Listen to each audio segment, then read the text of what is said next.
Lydia Jaelle.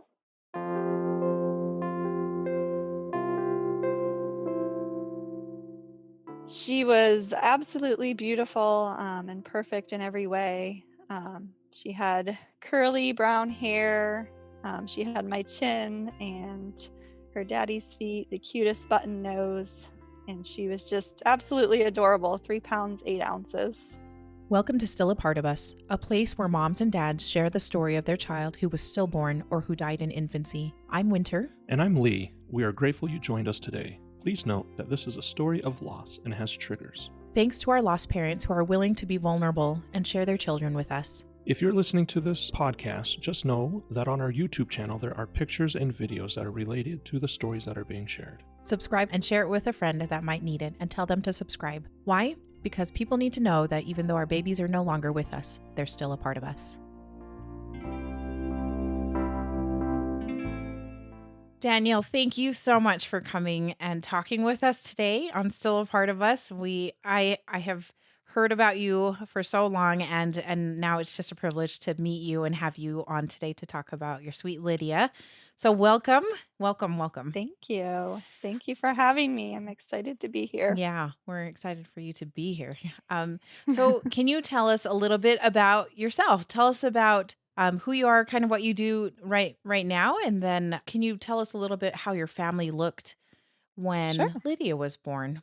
Absolutely. So, I live in South Carolina in the Charleston area, with my husband and two living children, Luke and Lila. And I work full time for a large senior living company, doing leadership development for our team members. I've been in this role now for almost 10 years, and I'm actually working remotely from here for that company. So I work full time. My husband, Jonah, and we've been married for almost 9 years. So yeah, we moved here to South Carolina about 8. I guess it was almost 8 years ago. I always get so thrown off by it. So this is not like our original Oh, home. We okay. just wanted to come south, Why and my not? husband had found a job here, so we kind of made our way here. But yeah, that's a little bit about us. Just staying busy with work and with my 5-year-old son and 3-year-old daughter. I'm sure that they do keep you busy.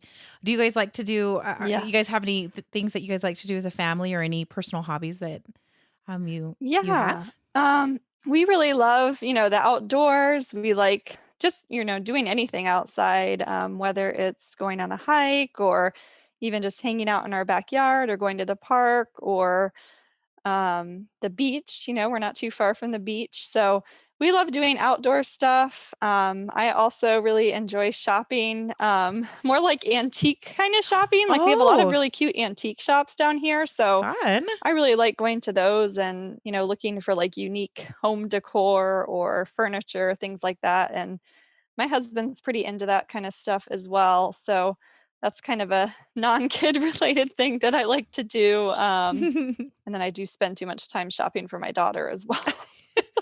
Little girls are super easy to shop for. I'm just saying. They are, Boys, for I don't know sure. what the boys are just like. The clothes are not as clothes are not Yeah, as cute. exactly. Oh, that's awesome. Okay, well, and as a little bit of just background, how long ago at the time of this recording was Lydia born? She was born almost 6.5 years ago. So it's been, a good while now. It was October 13th, 2014. Yeah, so it's been a few years now. So I'm grateful that you've come on, because I think this will lend a little bit of a different perspective, having a little bit of time since Yeah, your loss. So thank you again for coming of on. course. Yeah. So I understand that Lydia was your first child. Is that right? Yes. Yep. She was our first baby. And were you guys planning on getting pregnant with her? Was that something that was a little bit more of a surprise, or did you guys have fertility issues? I think it Well, kind of runs the gambit, right? yeah, I laugh a little bit because we weren't exactly trying, but there's a little bit of a story to it. So we had started to talk about trying, and my Uh-huh. husband didn't really quite feel ready at the time. But I had been on birth control for many years before Mhm. that, and once I stopped, like, my cycles were so out of whack, like, really long, and, I was worried about it. I'm like, "Oh gosh, am I gonna have trouble conceiving?" And I had went to my doctor and talked to him about it, and he's like, "Well, it's possible you're not ovulating," and he had given me some tips on, like, tracking it. So in the meantime, like, I had started researching, and I came across, like, this herbal tea called fertility. And I had read that it could help get your cycles on track. So I was Uh-huh. like, "Oh, let me try this because I love to drink tea." Yeah. And I was not intending to get pregnant quickly on it. I was really only taking it just to get my cycles to be regular so that we'd be ready when it was time to try. So I started drinking the tea, and I don't know how long, it was like probably a month later, and I noticed, like, I don't know, I started getting these weird symptoms. And I'm like, huh, like, could I possibly be pregnant? And, like, I didn't exactly miss Mhm. a cycle because I had had such long cycles, but I ended up taking a test, and surprisingly enough, I was pregnant like within a month of starting that tea. And I'm like, whoops, like, I did not really, That was know it not was the going to happen intention. so fast. So you were kind of planning it, but not necessarily planning it either. Yeah, I'd say me buying that tea kind of pushed things along, but we were both super excited, over the moon. Yeah, we were just really, really thrilled. So it was like the best surprise, but Yeah. it was a little bit of a surprise, Yeah. yes. Had you guys been you'd been married for a few years by that time? Yeah, we had been married, gosh, I guess it was, I want to say a year and a half. It was either a year Okay. and a half or 2.5 years. I get so confused thinking about the timing of all that. Yeah. But we had just, I guess it was a year and a half because it was July 2012 when we got married. And then we had just moved to South Carolina the summer prior. So Oh, then it was okay. in the spring, right Gotcha. after we had moved, that I found out I was pregnant. So we're like in this new place, Yeah, um, new no job, new family yeah. around. Yeah. Yeah. And now we're going to have a baby. So it was a crazy but exciting time for sure. Yeah, yeah, sounds so yeah, always crazy. It happens Yeah. that way. So you how was your pregnancy? It sounds like you were a little on the sick side or had weird Yeah. symptoms. My pregnancy, it really wasn't too bad. I did have some nausea with her, but that was like the worst of it in terms of like symptoms. Like, it really was not that bad. Like, the nausea was on and off. Just in the first trimester. We were like really nervous when we found out. Like, we were afraid to tell people because we do know people who've had miscarriages. Like, we knew Mhm. that that was really common. So, we waited until we had our first ultrasound before we really started telling too many people. But then the pregnancy itself, it went really well. Um, Again, I didn't have any issues. I felt great after the first trimester. Um, yeah, I was just like super happy, felt really good. Like, everything was just going perfectly, Yeah. really. And she looked great, every time we went to the doctor to have our appointments. Everything always looked perfect with her, so we really didn't have any concerns, especially after we passed the first trimester, Mhm. because, at that time I was under the mindset that once you get through that point and your anatomy scan and, everything looks good with those two things, then, You're I, fine. I guess I was one of those people who thought, oh, we're going to bring home our baby, everything's going so well. So yeah, I really didn't have any big issues or concerns or anything like that throughout the Nothing at all. pregnancy. It was a blessing to feel so good. Yeah. Oh, yeah, it is. It totally because some people are just sick the entire time, and you're like, Yes. "Oh, yeah." And at her anatomy scan, were you guys planning on finding out the gender?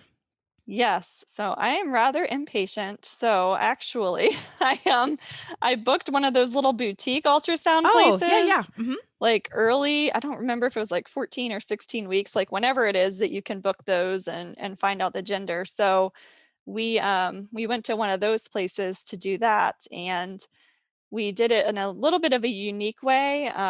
My husband found out the gender, but I did not, and then he surprised me and captured it on video. So we had gone to the store and like picked out a boy outfit and a girl outfit, and he was supposed to wrap up the outfit in the bag and Mhm. then like watch me open it, like record me open it just to capture the surprise on Yeah. camera. So the ultrasound person told him, the gender, and then we went to this little Greek restaurant and sat outside, and we have a really nice video where I opened it up and pulled out Oh. the little pink outfit, and I was really shocked, to be honest. For some reason, I always had in my mind that I would only have boys. I don't know why. Oh.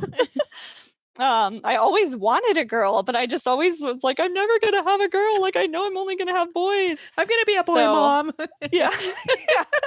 Not that there's anything wrong No, with, no. having boys, but I just always, had that in my mind that I would only have boys. So I was really surprised, super happy. My husband was, I think he was surprised too. And yeah, that's how we found out that she was a girl. Awesome. And did you guys choose the name Lydia for I guess when did you guys choose the name? Did you kind of start formulating when you found out that she was going to be a girl?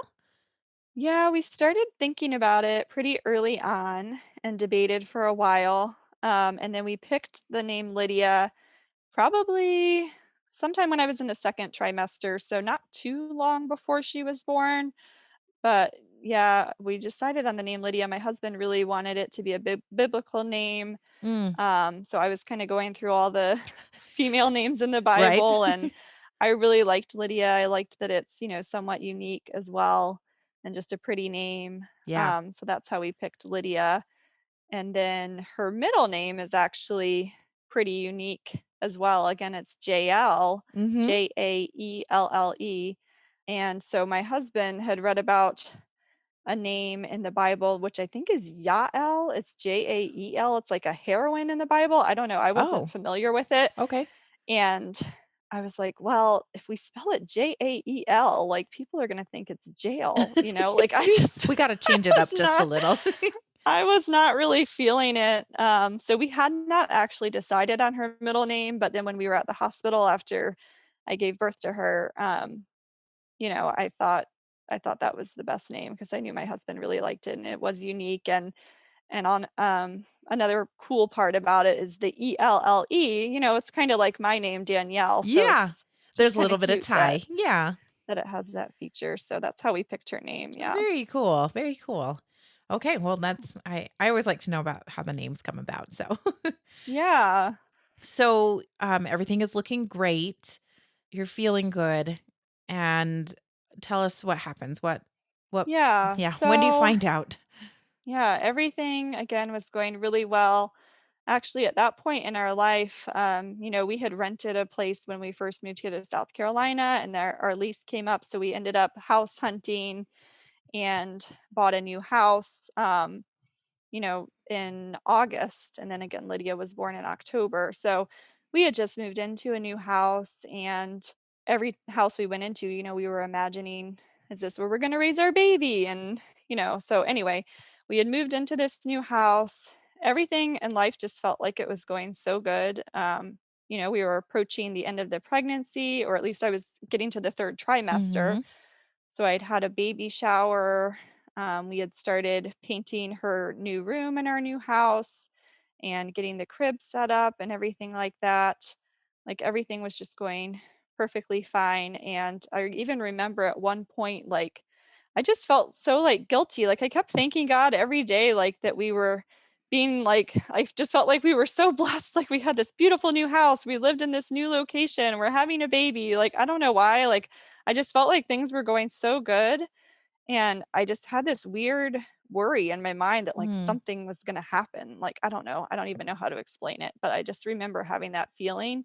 And now looking back on it, I'm like, oh, like, I don't know. It always stands out to me that I kind of had that feeling before anything bad actually happened. Yeah. But Hmm. anyway, yeah, so everything had been going well. And about a week, or I guess it was 2 or 3 weeks before, we had done the baby shower and everything. And so it was then a weekend when everything kind of happened. I had been a little bit sick the week before, like Mhm. with a sore throat, and I can't remember if I had a little bit of a fever or not. So I had been a little bit sick the week prior, and then by the time the weekend rolled around, I started feeling much better. So I was just, excited to be feeling better and like doing a lot of stuff. Like it Right. was a beautiful weekend. We were running errands and going to lunch, and I was washing like the mountain of baby clothes that we had for Lydia. Like we had tons of stuff, not just from our baby shower and gifts, but we were given like hand-me-downs. And Oh, when yeah. we were in Virginia for my baby shower, we had stumbled upon a yard sale that had like tons of the cutest baby girl stuff. So we Really? like really You're loaded like, up, like all the way up to 18 months.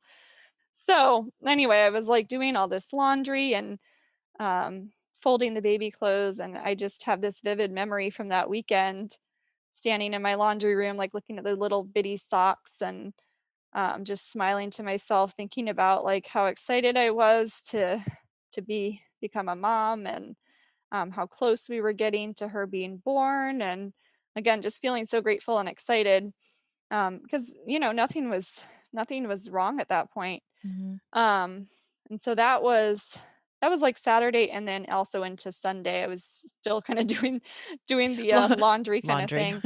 And Sunday morning, we or actually, let me back up. So that Saturday, I went to Chick-fil-A for dinner and picked up food, and I picked up a strawberry milkshake because that was one of the things like I always craved with Lydia Really? was strawberries and ice cream. So I treated myself to a strawberry milkshake that night, and um, came home. And I remember saying to my husband, "Oh, Lydia's like dancing around like crazy tonight. Like she was going nuts in my belly." And I thought it was so cute. Like, oh, she loved that strawberry milkshake. Um, Was she fairly active generally or like well, it was like on and off. So at that point in my pregnancy, I was 30 weeks. So, once you get to 28 weeks, their movements should be pretty predictable, which Mhm. I had no idea at the time. But I have since learned that. But yeah, her movements would kind of be on and off. So even like the weekend prior to that and the weekend before that, like there would be times where I'm like, is she moving enough? And I wasn't really sure. And I had expressed it to my husband. And I even mentioned it to the nurse at my last doctor's visit, which was 2 weeks prior to the time we lost her. I said, is it normal for her to, be quiet sometimes and not move as much? And she's just like, well, if that happens, just drink some juice, lay down, or, eat something cold, eat some ice cream, and that should get her going again. So she really kind of just made it seem like it wasn't a big deal, and that maybe, she just needs something to wake her up. So I had that in the back of my mind.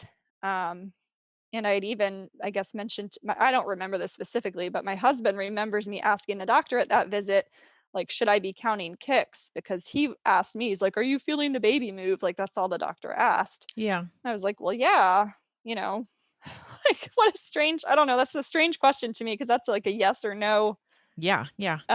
question. And yes, like that just not really going to tell him much. And then no, it's like that would be a horrible thing Yeah. for To him to s hear. Mhm. So, but So my doctor, like, you specifically asked him if you should be counting kicks. yes, So and I you didn't even remember it till my husband brought it up. And then once he mentioned that, I'm like, you know what? I do kind of remember asking him that, like, do I need to count the movements? Because I wasn't really sure what you were what supposed to to do. do. Okay, okay. And my doctor was like, he was like a much older doctor, so he'd been practicing for many years. And I kind of feel like he had like that old school mindset. Like I would ask him different things. Like I even asked him, like, can I sleep on my back? Because I had read that you should not sleep on your back during pregnancy, and I was having trouble getting comfortable. And he told me, oh, that's fine. It's an old wives' tale. Like, do what you need to do to get comfortable. Mm, So, like, I'm like, okay. So looking back on it, I'm like, ugh. Like I loved him as a person. He was a great man, but as a doctor, I'm like, gosh, I really, really wish I had gone to somebody who was more, more focused on like the latest research and right. and really, telling me what I need to do to keep my baby safe Yeah. versus thinking these things are, like old wives' tales. So anyway, she was like somewhat active, I guess, but I was not aware that I really needed to pay attention to her movements, that like, it wouldn't be normal for her to slow down sometimes. Yeah. Um, and I was in like one of those due date groups on Facebook.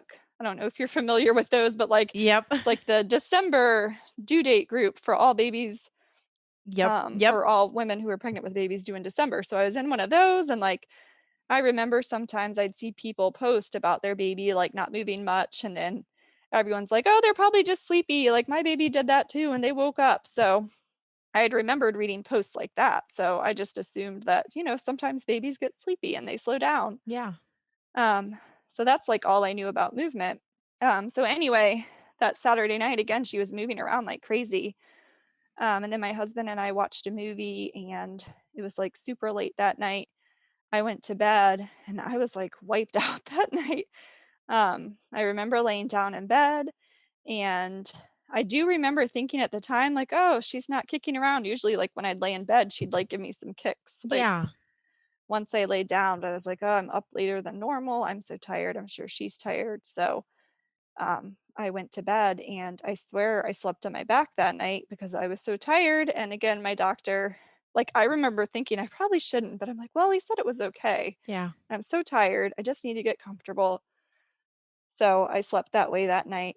Um, and then the next morning, it was a Sunday. So we got up and went to church, like we normally, do on a Sunday morning. Mhm. And after church, we went to lunch, and we finally decided, like, yeah, let's get maternity photos. Like, I was going to book those. And um, then we went out shopping for rugs. Like, it was just like a totally normal day. Yeah. And then we got back home, and I started doing more of that laundry that I was talking about earlier. And at one point that day, like, it was probably mid-afternoon, like, I was just sitting on the floor in the room going through that laundry, and my sweet dog was there with me. And I remember I was sitting on the floor, and she came and like rested her head by my belly, and I just thought it was the sweetest thing. Like she wanted to be close to the baby or something. Yeah. And in that moment, I remember I just started crying. Like it was so weird. Like I just felt really emotional out of the blue. Um, and now when I look back on it, I'm like, did I like subconsciously like know something was going on? Did my dog know something was going Yeah. on? Like, at the Yeah. time, mentally, like I didn't think anything was wrong, but like I was like super emotional. My dog was being all cuddly. Um, and then soon after that, I was like, gosh, I'm really not feeling Lydia move much today. So I went downstairs and found my husband. He was outside on our screened-in porch. And I told him I was like feeling a little bit worried because she really wasn't moving much. And we talked about it for a few minutes, but he's like, well, you've felt that way like last weekend too, which was true. Like Mhm. the weekend prior, I was like, is she moving enough? And so we talked about that. We're like, yeah, that's true. She's probably just sleepy. So, we decided like there's really nothing to be worried about, and carried on about the day. Um, then I remember I took my dog for a walk, and like the day kind of went on. And then that evening, like I mentioned being emotional before, like I was in like a horrible mood. Like I just wanted to cry about everything. Again, it Oh. was so weird. Like I didn't want to cook dinner. Like we had nothing to cook. And I remember like we drove to Walmart just to go get like something to cook up really quick. And I just wanted to get out of there, like, because again, I was so emotional for whatever reason. And then we came home and cooked the dinner, and we sat down on the couch after dinner. And at the time, we were really into the show The Walking Dead, Oh. which Yeah. is not something I would typically be into, like zombies, but my husband was totally into it and I got into it. So we sat down to watch The Walking Dead, and I was like, gosh, she's not moving. And like that was really concerning to me Mhm. because after dinner at night, when I sat on the couch, like that was like her guaranteed Movement time to time. move.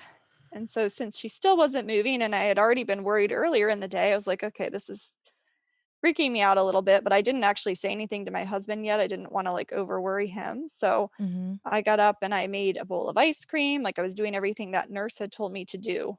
I got ice cream, and then I drank like orange juice right after. Like it was really like disgusting. disgusting mix I of was like like, all the I sugar know. I was and like, you're all sugared up now. yeah, like, oh, I was doing anything I could to get her to move and, like poking at my belly Yeah. Yeah. and nothing was going on. And so, like, in my head, I'm like really starting to worry, but trying just to stay calm. And then I started texting my best friend, Nancy. She's had a baby before or had had a baby before at the time. So I was just telling her what was going on. I'm like, I'm not really feeling the baby move. I don't know what to do. And she was like, you probably should call your, on-call Hmm. doctor just to let them know. At that point, it was a Sunday night. So I'm like, should I really call or should I just wait till, tomorrow? But I was like, yeah, she's right. So I called and they said, yeah, why don't you come on down to labor and delivery and we'll hook you up to the monitor and check things out just to be safe. And that has always kind of stuck in my mind that she said, just to be safe. So I was like, okay. So I went back downstairs, told my husband everything that was going on. Like at that point, I hadn't even told him I was calling because Hmm. I just didn't want him to know. And he was, totally supportive. All right, well, let's go. So we went and started getting ready. We almost didn't even take our dog out to go potty because I was thinking, we're going to go. We'll be back in a couple hours. Exactly. But we decided just to let her out real quick. So we took her out. And then I like changed my clothes. And again, like I lost it in the bathroom. Like I just started bawling. Like I didn't really think that like something terrible had happened to our baby. Like the last thing on my mind was that she had died. But I was just like so worried and like, what's going on? I'm like, are we going to have a baby tonight? Like I'm not ready yet. Yeah. Because again, I was 30 weeks at the time. So, you know, I Yeah. I just was like, what is going on? So we made our way to the hospital, which was about like 35 minutes from our house. Hmm. Um, and yeah, I vividly remember that drive there. My husband held my hand the whole way, and I just had my hand on my belly, like in my head, like praying and talking to Lydia in my head, like, come on, just kick me, like, just do something. And I feel like one time I thought maybe she did kick, but I wasn't really sure. Hmm. Um, so we got to the hospital and we had to go in through the emergency room because of the time of day. It was like late at night, like, I don't know, 10 o'clock by that point. And I even remember I was like, I'm sorry, like to my husband, because he had to work at 5 the next morning. I'm like, you're going to be so tired. Like I was just worried about all these random things. Yeah. Um, so anyway, we got to the hospital and then this nurse from labor and delivery named Susie, she was super sweet, super like cheery and upbeat. She came in and greeted us and we were just making small talk, like walking down to the labor and delivery. And we got to a room. She had me change into a gown and I did that. Like I remember changing into the gown and like feeling like, okay, we're finally gonna like make sure everything's fine. Hmm. Hmm.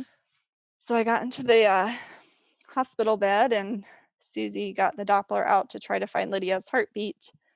And yeah, at that point, like it was, I know a lot of people say this, and it really was like the loudest silence I've ever heard. Like it was just piercing. Like, she's moving it all over my belly, and usually right away they pick it up at that point. Yeah. And it was just silent, silent, silent. But then a few times they would pick up my heartbeat. And I didn't know that it was mine or hers, but I'm like, oh, we found it. Like, oh, there it is. Like, but it was just mine. So that was going on for what felt like forever, but I don't know how long that was. She went and got another nurse to come and help her. So she came in, they were like scrambling around. And I'm just thinking in my head, like, what in the world is going on? Hmm. My husband's next to me holding my hand still. And then they're like, okay, let's go. We have to go get the doctor to do an ultrasound. So I'm like, okay, like finally, like please bring the ultrasound in here and let's like see that everything's fine. Like I was getting really kind of frustrated in my head at that point because Hmm. I just wanted to know that everything was fine.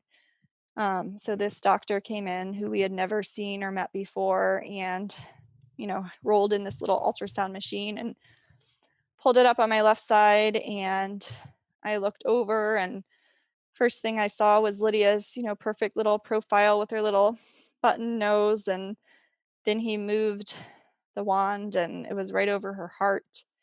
And he said, I'm very sorry. I can't remember his exact words. It was like, I think, like, at first he said, like, I think there's no heartbeat, but then he's like, I know there's no heartbeat. Like, she's Oh, gone.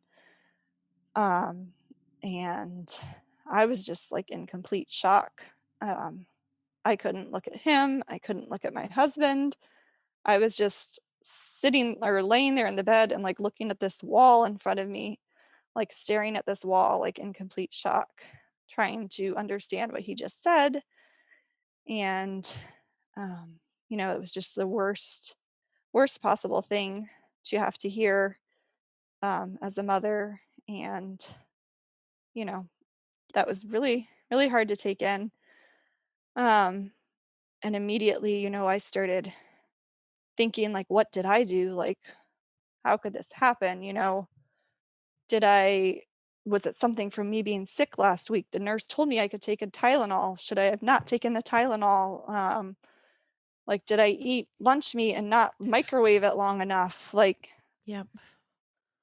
every, Every I possible was thing. totally blaming myself. Like, what did I do? Because I am her mother and, it was my job, I felt, to protect her. And I was just completely shocked, and we had known that at that point that she was healthy. So it didn't seem like something else happened, but, we weren't really sure at that point. But anyway, I was just laying there in shock, and my sweet husband dropped down to the floor and started praying, um, which was, very sweet and needed at the time. Um, and then after the doctor left the room, I don't even remember the conversation my husband and I had. We were both just like completely shocked and trying to understand what happened. Then they had the doctor on call come in, the one who I had called, and she came in soon after and started talking about the plan, like, Yeah. obviously she said she's very sorry. She was very caring and everything like that. But then it's like, we need to talk about next steps. You need to be induced. And I hadn't even thought about that yet. Right. I'm like, Right. wait a minute. Like, I just found out my baby died. And I guess my mind hadn't gone to yet, like, what happens next? Like, obviously, she's not just going to disappear. Um, so she started talking about that. And I had already been like, I don't know why I was so terrified about the whole process of giving birth, like, even to a live baby. Mhm. So I was like, Wha way even more terrified of having to do that with my baby who died. Um, so I'm like, can't we do a C-section? Like, is there anything else? Like, at that point, my mind's not really even working the way that it should. I just wanted it to, I don't know. I don't know what I wanted, but Yeah. I was like, is a C-section an option? And she said that it was, but that, they wouldn't recommend it. The recovery's longer. And then we'd also, that would make it more difficult for having another baby, or like we'd have to wait longer if we Mhm. wanted to have another baby. And, I thought about it some more, and it was so late that night, they weren't going to start anything till the next morning. So I did think about it more and decided to move ahead with the induction versus doing a C-section. But they did end up rolling us to another room where that would be a little bit more private, Mhm. because we're in labor and delivery and there's all these moms giving birth to living children, lots of crying, lots of baby noises going on. So they moved me down to another room that would be a little bit more private. And at that point, you know my husband, I asked him to, let a few people know. I think my best friend Nancy had been checking in on me since I had been texting with her, and he called my dad, and at some point called my mom too. And I don't know, I couldn't bear to talk to anybody. I couldn't bear to text anybody. Like, I just could not bear to be the one to get the words out to anybody to let them know that our daughter had died. So thankfully my husband, found the strength to make those phone calls and do those things. Um, so anyway, we stayed at the hospital that night. I guess somehow I slept. I think they had given me some Ambien. So I slept for a little bit, and then the next morning, like early in the morning, they put in the Cytotec and started the induction process. And by then, like my dad had driven down from Virginia.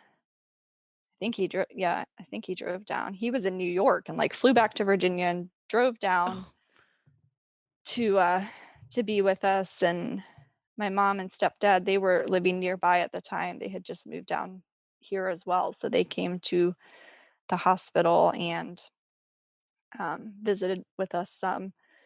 Um, but anyway, early that morning, they started the induction process, and that kind of went on throughout the day.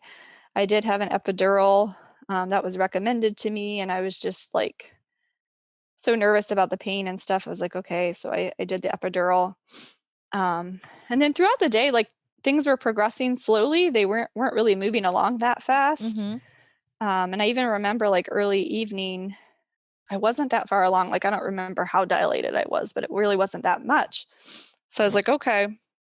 But then all of a sudden, like not very long after the doctor checked me, like I started feeling a lot of pressure and had to get them to come in and check. And all of a sudden, like I was like ready to go. Like they're like, you need to start pushing now. And I was like, no, like, I don't know. At that point, like, I guess waiting up to it, like, I was obviously very upset throughout the day, but I was like hanging in there. But then once I found out it was time to push, I was like so upset. Like, I guess I just didn't want, I felt like I was approaching the end, I guess, like once she's Totally. out, like, this is really going to be over. And I didn't feel ready, but I don't think I ever would have felt ready. So anyway, I started pushing and it really wasn't, anything too bad. Like, I don't know exactly how long I pushed, but throughout the whole thing, I just kept praying for a miracle. Like, please, God, let them be wrong. Please, let us hear her cry. This is all, still thinking in my head, like there can be some kind of miracle, like they could be wrong.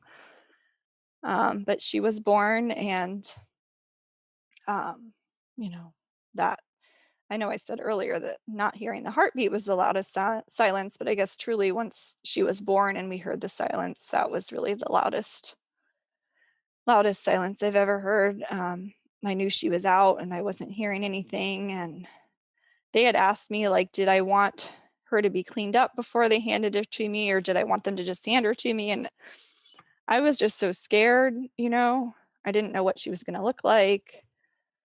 And So I had nobody asked them to clean her up. and nobody had talked to you. None of the nurses or doctors had Well, talked to you that is a about. good question. They did.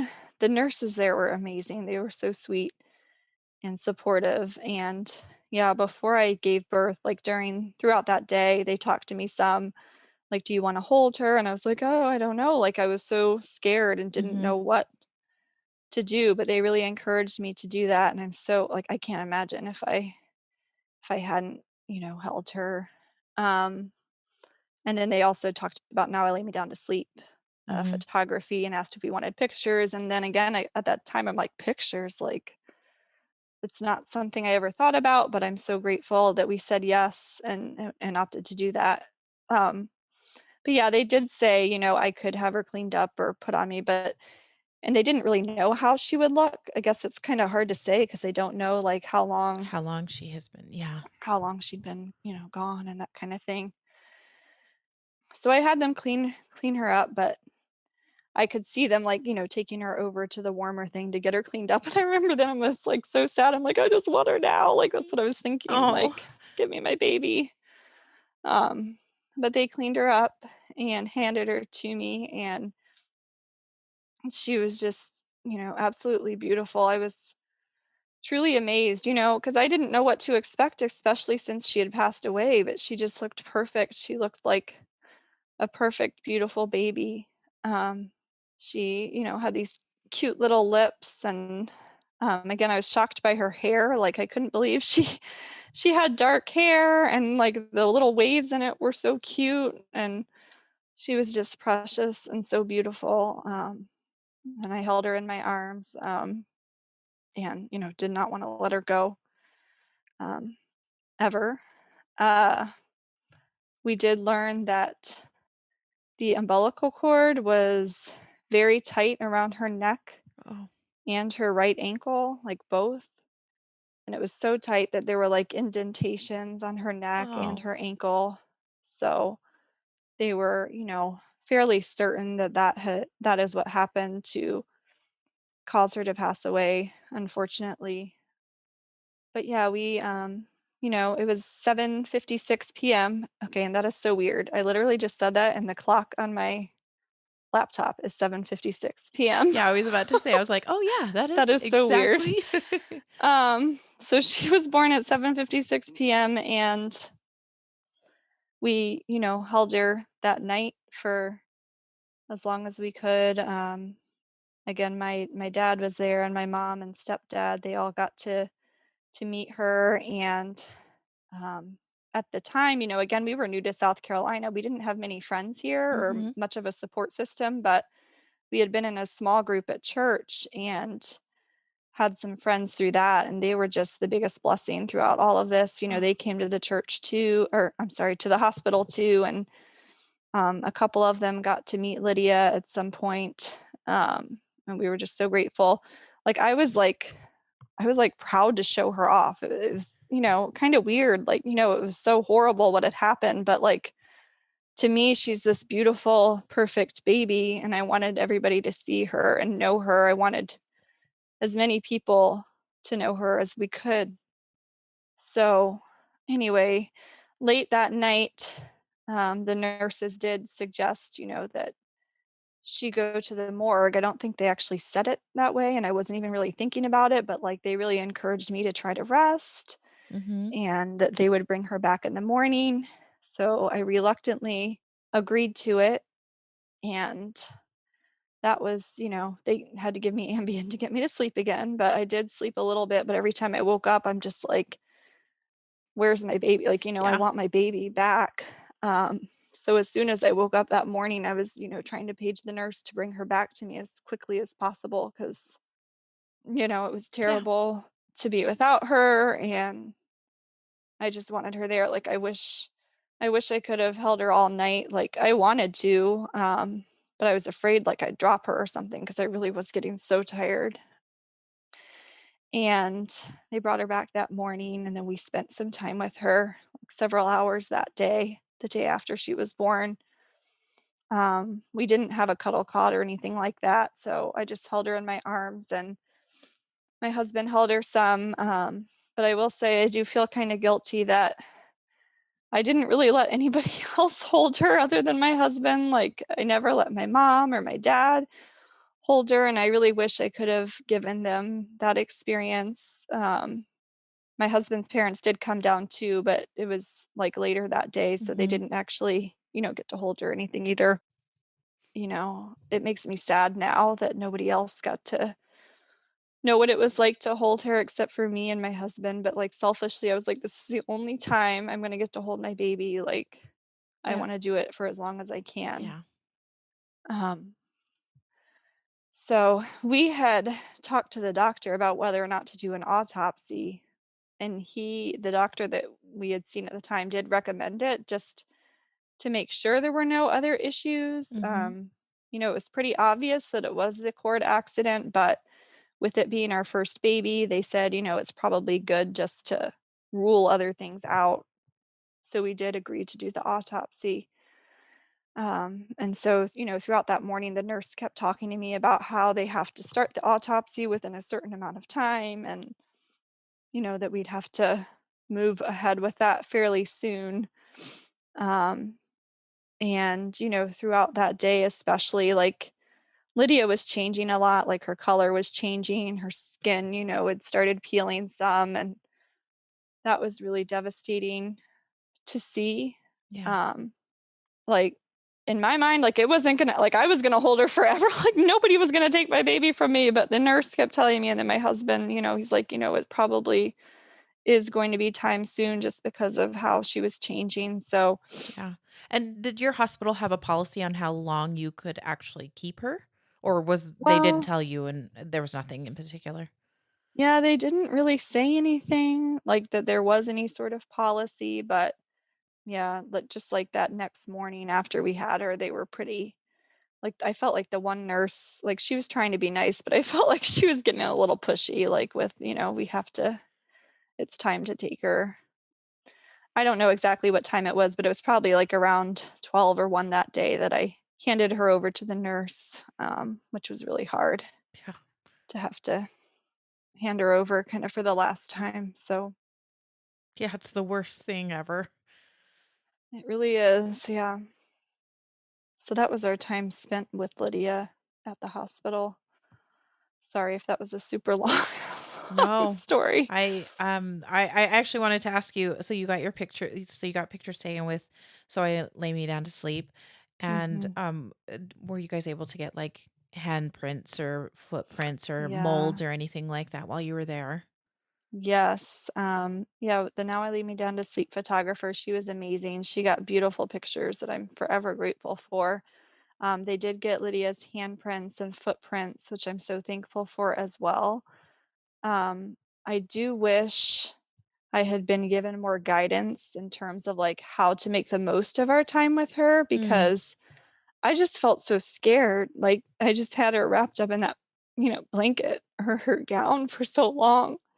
Like, I was scared to really, like, look at her all over, and I didn't think, like, that I could give her a bath, like, none of these things crossed my mind or, like, brush her hair, things that I've heard, like, other parents have done when their babies are stillborn. I wish somebody had told me, like, I could do those things because again, they didn't cross my mind, and I was just too scared to even think about like, I was too scared to, like, lift up her gown and, like, see all of her because I didn't know, what she would look like.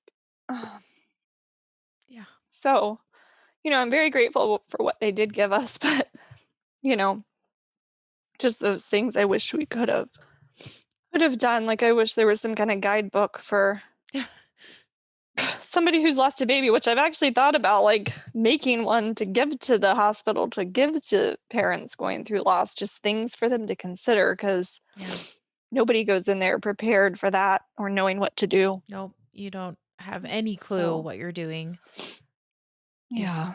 you have no clue. Um, It just blindsides you. yeah, and, also in the hospital, they're asking us, like, what we plan to do, like, do we wanna have her cremated or buried, and, that was, an awful decision to have to make. We had no idea what to do, and it felt like they kept coming and asking, like, have you picked your funeral home yet?" I'm like, "No, like, I don't even know Mm, anything about a funeral home, what yeah. ones there are," like, um, eventually we just picked one that was, like, somewhat close to home, and for me, like, I could not let my mind, like, think about cremation as an option at the time.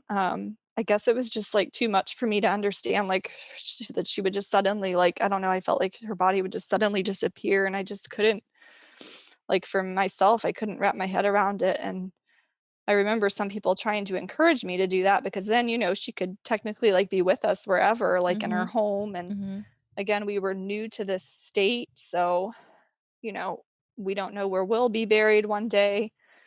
We did not have her cremated, so what we did is we found a cemetery that has, like, a mausoleum, so, Oh, okay.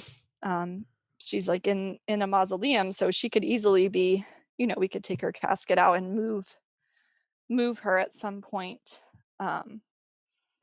but, I have mixed feelings about that now too, looking back, when she first passed away, like, I could not go to sleep without going to the cemetery and, like, telling her goodnight.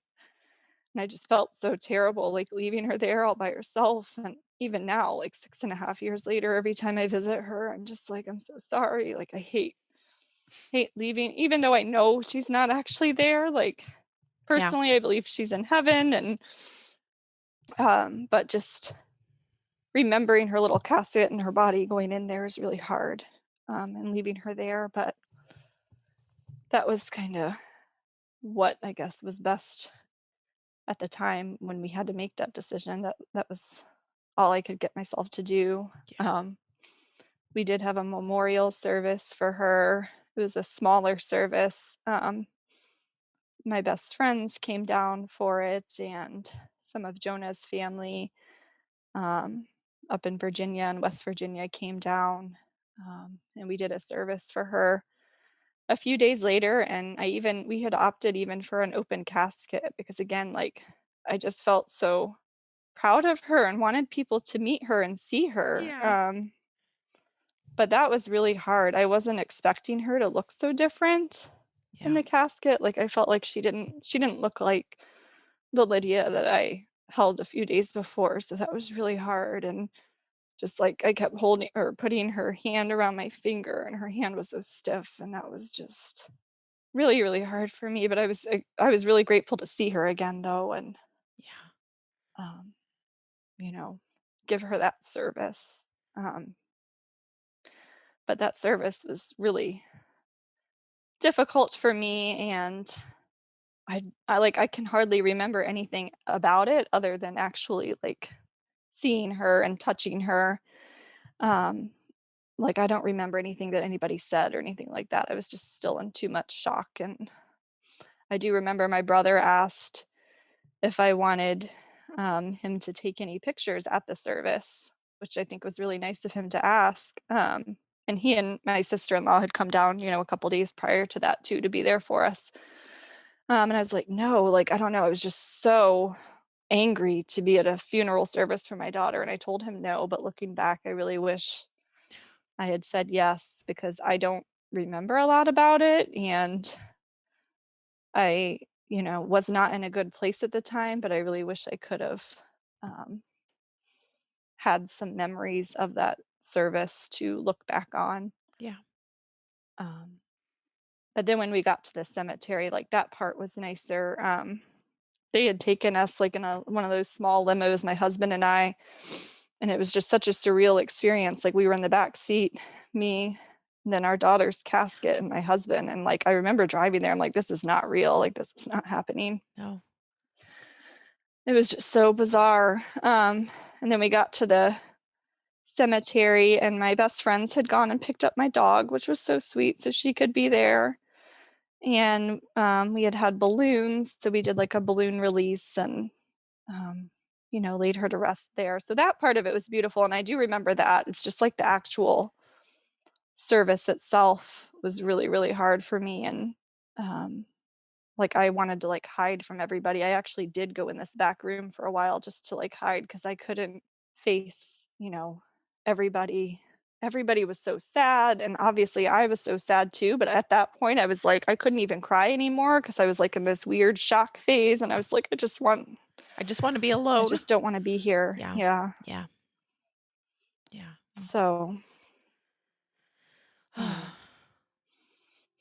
yeah, that's kind of how we honored her life at the time, and you know laid her to rest, which is still so bizarre to say and think about. But I'm so sorry, and I really appreciate you thank you. telling that story. Like Thank you. uh Thanks for listening. yeah, I just there was quite a few things that you said that it brought back some memories and some emotions, and yeah, kind of a little bit of regret actually, because of, yeah, Yeah. I wish I would have done this or so, but thank Yeah. you so much for sharing about Lydia. I Of think course. that's Yeah. any way As to honor sad her as the life. story is, I love any opportunity I have to share about her and just let people know how loved she was and how precious and important she was to us. The event itself is sad. The fact that she died is sad, but she herself, she's an amazing little girl. So I don't know. I love sharing about her any chance I can. Because you're a proud mom, so I think That's right. that's wonderful. Thank you so much again, Danielle. Thank you.